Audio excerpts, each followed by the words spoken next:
હા ભાઈ. અરે યાર થેન્ક યુ યાર. અરે આજે સાંજે પાર્ટી છે, આવી જજો બધા. સૌમ્યા, અરે હજુ તો એનું બર્થડે છે. ચાલ એની જોડે જઈએ. હેપી બર્થડે મારા ભાઈ. કેમ અહીંયા શું થયું?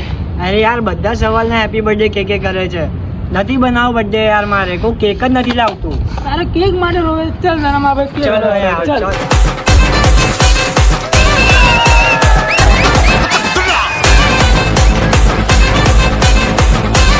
લાયા ભાઈ, આ છે અમારો ખોખરા બાલ ભવન પાસે આવેલું જૂના અને જાણીતા લક્ષ્મી બેકરી, જે આવેલ છે ખોખરા સર્કલથી મદ્રાસી મંદિર જતા રોડ, બાલ ભવન રામદેવ મસાલાની બાજુમાં. આ અમારા ખોખરા વિસ્તારના કેક સ્પેશિયલિસ્ટ કહેવાય છે. ત્યાં આગળ તમારા ભાવ પ્રમાણે કેક મળી જશે. ખાલી કેક જ નહીં, બેકરીની તમામ વસ્તુઓ પણ મળી જશે ભાઈઓ. અહીંયા અમૂલની વસ્તુઓ પણ મળી જશે, આઈસ્ક્રીમ, ઠંડા પીણા, ફ્રેશ પફ, ફ્રેશ ખારી, ફ્રેશ પાવ પણ મળી જશે.